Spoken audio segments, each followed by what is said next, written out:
Je n'aurais jamais dû écrire ce message. Une phrase tapée sous le coup de la fierté, et tout s'est fissuré. Je suis en couple. Un mensonge simple, presque banal.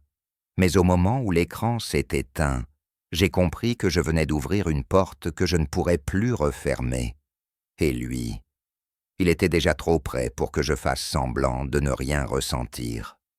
J'ai passé ma vie à essayer de disparaître sans jamais y parvenir vraiment, à devenir plus discret, plus lisse, plus silencieux.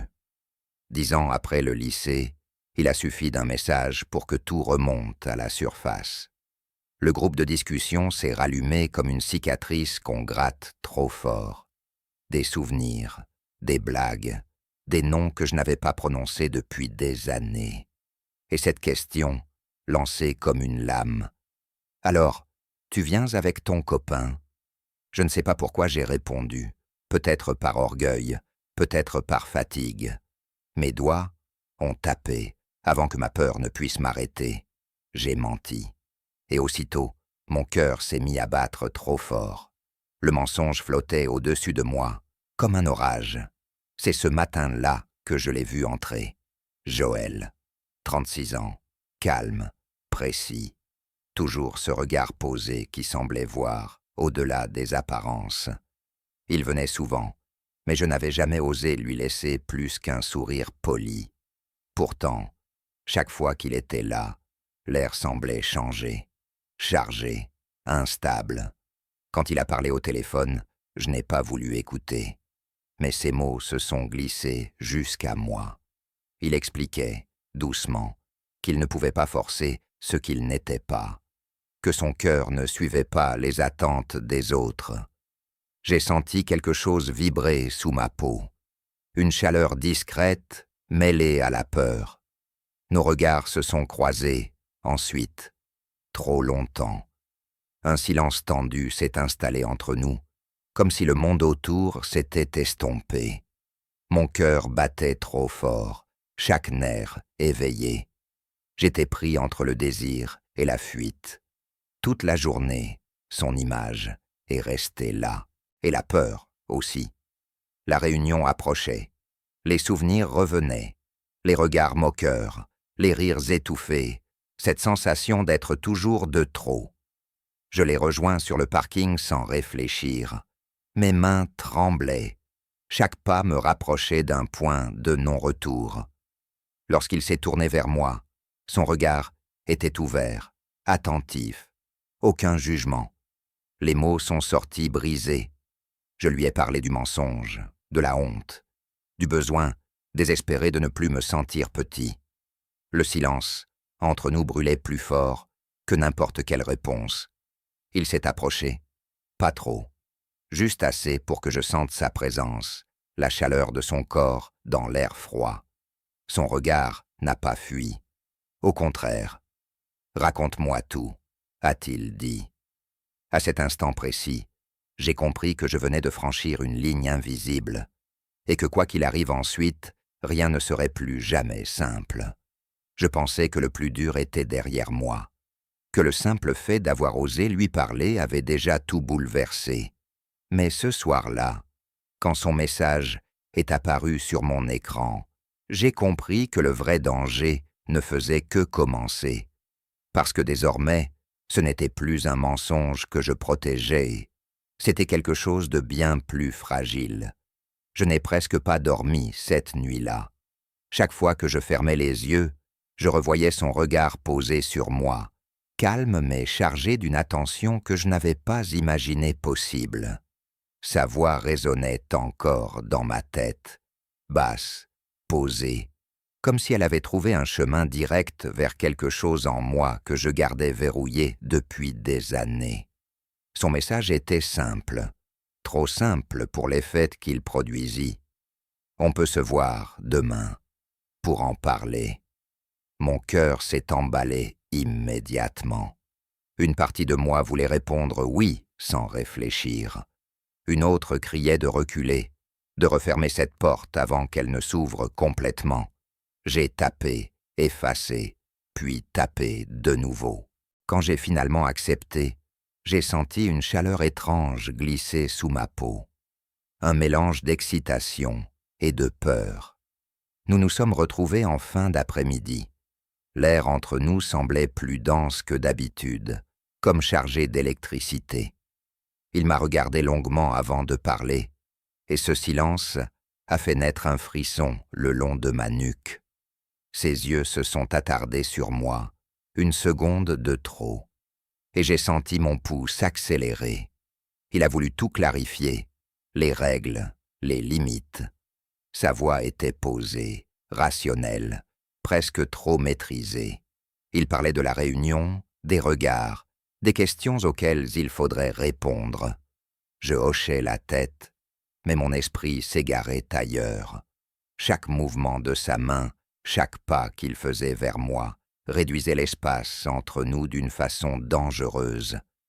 À un moment, il s'est approché pour me montrer comment agir si la pression devenait trop forte. Sa main s'est posée brièvement dans mon dos. Un contact léger, mais suffisamment appuyé pour m'ancrer. Mon souffle s'est coupé. La chaleur de sa paume s'est propagée comme une onde lente. Je suis resté figé, pris entre l'envie de m'éloigner et celle de rester exactement là. Il a remarqué ma réaction. Je l'ai vu dans la façon dont son regard s'est assombri légèrement. Il n'a pas retiré sa main tout de suite. Le silence entre nous était chargé, vibrant, comme suspendu au bord d'un précipice. J'avais l'impression que le monde autour de nous s'était effacé, ne laissant que cette proximité dangereuse. Quand il a finalement reculé, l'absence de contact a laissé une tension presque douloureuse. Il a inspiré lentement, comme s'il essayait de reprendre le contrôle. Moi, je tremblais encore, chaque nerf éveillé. Nous avons parlé de nos peurs, des siennes aussi, même s'il les formulait avec retenue. Il a avoué qu'il connaissait trop bien le poids du regard des autres, les attentes imposées, le besoin de se protéger derrière une façade solide. Cette confession a fissuré quelque chose entre nous. J'ai senti une proximité nouvelle, plus profonde, plus risquée. Avant de partir, il m'a regardé intensément. Ses yeux se sont accrochés aux miens, et cette fois, aucun de nous n'a détourné le regard. J'ai senti mon cœur battre trop fort, comme s'il voulait franchir une limite avant moi. Nos visages étaient trop proches, une respiration à peine, une fraction de seconde, où tout aurait pu basculer. Il s'est arrêté, juste à temps. « On doit rester lucide », a-t-il murmuré. J'ai hoché la tête, incapable de parler. Mais au fond de moi, quelque chose criait déjà le contraire. En rentrant chez moi, j'ai compris que cette histoire n'était plus un simple arrangement. Le mensonge initial s'effritait, remplacé par une attirance silencieuse, profonde, presque incontrôlable. Et plus j'essayais de la repousser, plus elle prenait de place. La réunion approchait, le risque grandissait, et je savais, avec une certitude qui me terrifiait, que le moment du premier vrai choix était imminent. Je n'ai pas réalisé immédiatement que j'étais en train de le perdre, pas parce qu'il s'éloignait, mais parce que je commençais à vouloir plus que ce que nous avions convenu. Et ce désir silencieux, incontrôlable, devenait plus dangereux que le mensonge qui nous avait réunis. Les jours suivants ont glissé sur moi comme une attente trop lourde. Chaque message échangé avec lui semblait chargé d'un sous-texte que nous n'osions pas nommer. Tout était correct, mesuré, presque froid en apparence. Mais entre les lignes, je sentais une tension constante, comme une étincelle prête à jaillir au moindre faux pas. Nous répétions les réponses possibles, les gestes acceptables, les silences à utiliser quand les mots deviendraient trop risqués. Il insistait sur le contrôle, sur la distance nécessaire. Pourtant, chaque fois que nos regards se croisaient, cette distance se réduisait malgré nous. Ses yeux restaient accrochés aux miens une seconde de trop, et mon cœur s'emballait aussitôt. Le jour de la réunion est arrivé sans prévenir. J'ai senti l'angoisse remonter dès le matin, lourde, oppressante. J'avais l'impression de retourner dans un lieu qui n'existait plus, mais dont les blessures étaient restées intactes. Quand il est venu me chercher, sa présence m'a immédiatement apaisé. Il était calme, solide, mais je percevais quelque chose de tendu, sous cette maîtrise habituelle. Sur le trajet, le silence s'est installé. Un silence chargé, presque intime. Je sentais son attention sur moi, discrète mais constante. À un feu rouge, il a posé brièvement sa main près de la mienne, sans me toucher vraiment. Ce simple geste a envoyé un frisson le long de mon bras. J'ai retenu mon souffle. Le moment s'est figé, dangereux, suspendu. Dès notre entrée, les regards se sont tournés vers nous. J'ai senti les anciennes peurs se réveiller brutalement. Les murmures, les sourires trop appuyés, les questions déguisées en plaisanterie. Il est resté près de moi, sa présence formant une barrière, invisible contre le reste du monde. Quand je faiblissais, son bras frôlait le mien, juste assez pour me rappeler que je n'étais pas seul. Mais très vite, la pression est montée. Certains visages du passé ont ressurgi avec une aisance déconcertante. Des regards lourds de jugement, des phrases lancées comme des pièges. J'ai senti mon assurance vaciller. À plusieurs reprises, j'ai voulu m'éloigner, respirer, disparaître à nouveau. C'est à ce moment-là que tout a basculé. Une remarque de trop, un rire que je connaissais trop bien. J'ai senti la colère et la honte se mêler dans ma poitrine. Avant que je ne puisse me contrôler, il est intervenu. Sa voix est restée calme, mais ferme, trop ferme. Les regards se sont braqués sur nous, et sur lui. J'ai vu l'instant précis, où il a compris qu'il venait de dépasser une limite, pas celle du jeu, mais celle de l'implication. Ces mots n'étaient non plus ceux d'un simple rôle. Ils venèrent de quelque chose de réel, de profondément personnel. Plus tard, à l'écart, je lui ai demandé pourquoi il avait fait ça. Il a détourné le regard. Pour la première fois, j'ai perçu une hésitation chez lui. Une fissure dans cette maîtrise qui m'impressionnait tant. Il a parlé de protection, de réflexe, mais je savais que ce n'était pas toute la vérité. Quand il s'est rapproché pour me parler plus bas, j'ai senti son souffle contre ma peau. Mes pensées se sont embrouillées. Le monde autour de nous semblait s'effacer. Nos visages étaient trop proches, une respiration à peine, une attirance impossible à ignorer. J'ai senti cette chaleur familière monter, dangereuse, incontrôlable. Il s'est arrêté net. Son regard était sombre, conflictuel. « On ne peut pas », a-t-il murmuré. Ces mots m'ont frappé plus fort que n'importe quelle insulte, entendue ce soir-là, parce que je savais qu'il ressentait la même chose, et que le refus n'effaçait rien. Il ne faisait que repousser l'inévitable. En quittant la salle, j'ai compris que quelque chose s'était brisé, ou peut-être révélé. Ce n'était plus seulement une question de faux couple ou de réunion. C'était devenu un choix, un risque réel, et je sentais déjà que la prochaine étape serait bien plus douloureuse que toutes les précédentes. Ce n'était plus une question de désir, c'était la peur de ce que les autres verraient, de ce qu'ils comprendraient, et surtout de ce que moi, je n'arrivais plus à nier. À partir de ce moment-là, chaque silence entre nous est devenu une accusation muette. Après la réunion, quelque chose s'est déplacé entre nous. Pas une rupture nette, plutôt un glissement lent, presque imperceptible, mais irréversible. Il répondait toujours à mes messages, mais avec une retenue nouvelle. Les mots étaient prudents, choisis avec soin, comme s'il craignait qu'un pas de travers ne révèle trop. Je faisais semblant de comprendre, de respecter cette distance soudaine, mais à l'intérieur, La tempête prenait de l'ampleur. Chaque souvenir de cette soirée revenait avec une précision cruelle. Sa voix quand il m'a défendu, la chaleur de sa présence quand je vacillais, et surtout ce moment suspendu, quand nos regards s'étaient accrochés au bord d'un aveu. Nous nous sommes revus quelques jours plus tard. Ce n'était pas prévu. Ou peut-être que si, mais aucun de nous n'avait osé le dire. Dès qu'il est apparu, j'ai senti mon cœur se tendre.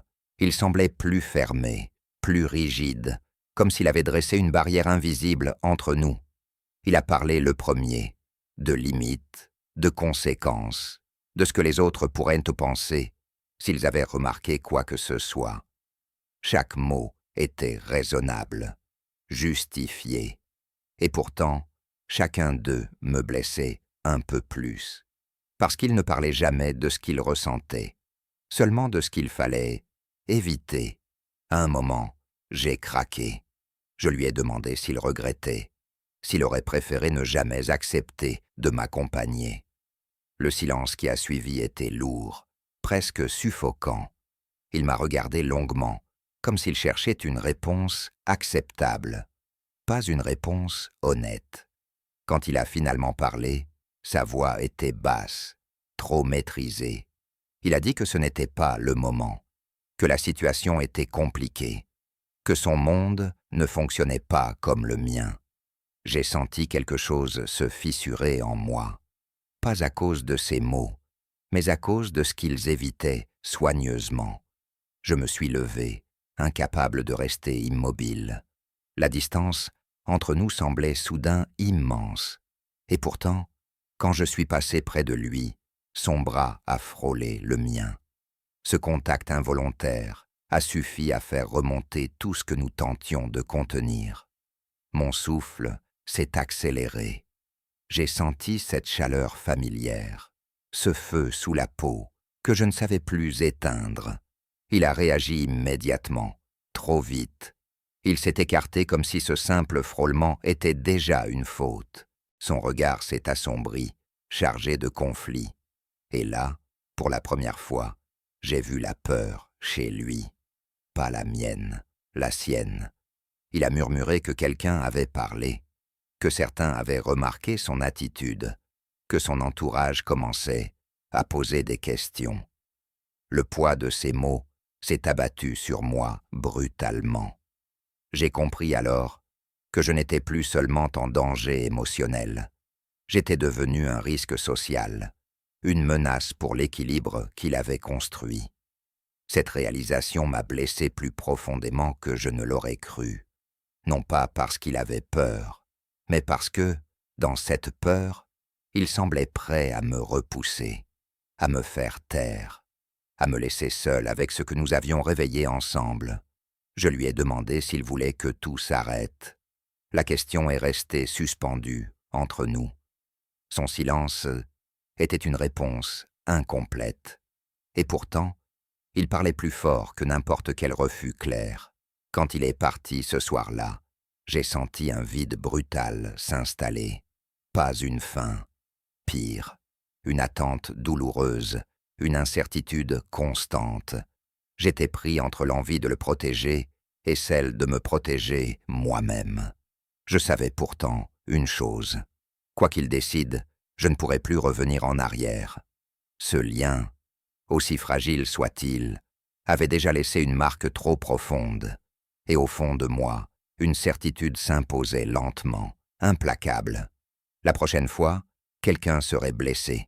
Peut-être lui, peut-être moi, peut-être nous deux. Je savais que cette fois, il n'y aurait plus de refuge possible, plus de rôle à jouer, plus de distance derrière laquelle se cacher. Ce qui allait se passer déciderait de tout. Soit je me perdais encore une fois, soit j'acceptais enfin de rester. Il m'a appelé tard dans la soirée. Sa voix était différente, plus grave, moins maîtrisée. J'ai compris immédiatement qu'il ne s'agissait plus d'une mise au point, ni d'une tentative pour reprendre le contrôle. C'était un aveu déguisé en urgence. Quand je l'ai rejoint, l'air entre nous était lourd, chargé de tout ce que nous n'avions pas dit. Il n'a pas tourné autour du sujet. Il a parlé de la pression, des regards, de la peur de voir sa vie basculer, de ce besoin constant de rester solide, fiable, irréprochable. Et au milieu de tout ça, il a prononcé mon nom, doucement, comme s'il pesait plus que le reste. Je l'ai laissé parler jusqu'au bout. Chaque mot creusait quelque chose en moi, mais je refusais de reculer encore. Quand il s'est arrêté, le silence est tombé brutalement. Un silence brûlant, tendu, presque violent dans son immobilité. Je lui ai dit la vérité, sans détour, que je ne pouvais plus faire semblant, que ce que nous avions créé, même sans gestes interdits, avait déjà dépassé toutes les limites, que son hésitation me blessait plus que n'importe quel rejet clair. Ma voix tremblait, mais je ne me suis pas arrêté. Il a fermé les yeux un instant. Quand il les a rouverts, j'ai vu quelque chose céder, une barrière invisible. Il s'est approché lentement, pas avec assurance, avec une prudence chargée d'émotion. Nos regards se sont accrochés, et cette fois, aucun de nous n'a cherché à fuir. Sa main s'est levée, hésitante, avant de s'arrêter tout près de moi. Il ne me touchait pas encore. Ce presque contact faisait vibrer chaque nerf de mon corps. Mon cœur battait trop fort. J'étais pris entre la peur et le désir, incapable de distinguer l'un de l'autre. Il a murmuré qu'il avait passé sa vie à choisir la sécurité, à éviter ce qui pouvait le fragiliser, et que moi, sans le vouloir, j'étais devenu ce point de rupture, ce risque qu'il n'avait jamais prévu, cette vérité qu'il ne pouvait plus ignorer. Quand il m'a enfin touché, ce n'était rien de spectaculaire, juste sa main contre la mienne, une chaleur simple, réelle. Le monde, autour de nous, s'est estompé. Tout ce qui comptait tenait dans ce contact silencieux. Nos respirations se sont rapprochées. Une fraction de seconde, une éternité suspendue. Nos visages étaient à une respiration l'un de l'autre. Le moment s'est figé dans une immobilité dangereuse. J'ai senti que tout en moi criait pour plus, mais je savais que ce n'était pas le geste qui comptait. C'était le choix. Il a posé son front contre le mien. Ce contact infime a fait trembler mes certitudes. Il a dit qu'il avait peur, pas de moi, mais de ce que m'aimer impliquait. Et pour la première fois, cette peur ne l'a pas fait reculer. Je lui ai répondu que je n'attendais pas des promesses, seulement une vérité assumée, même fragile, même imparfaite. Le silence qui a suivi n'était plus une menace. C'était une décision en train de naître. Quand il s'est légèrement écarté, j'ai cru un instant qu'il allait partir. Mais il a serré ma main plus fort, suffisamment pour me dire sans mots qu'il restait, qu'il choisissait d'avancer, même sans certitude, même avec le risque. Cette nuit-là, rien d'extraordinaire ne s'est produit. Pas de scène spectaculaire, pas de déclaration grandiose, juste deux hommes debout face à ce qu'ils ressentaient, enfin, à découvert. Et c'était suffisant. En rentrant chez moi, je me suis senti étrangement calme, comme si quelque chose, longtemps brisé, s'était enfin remis à sa place. Je ne savais pas ce que l'avenir nous réservait. Je savais seulement que je ne me cacherais plus.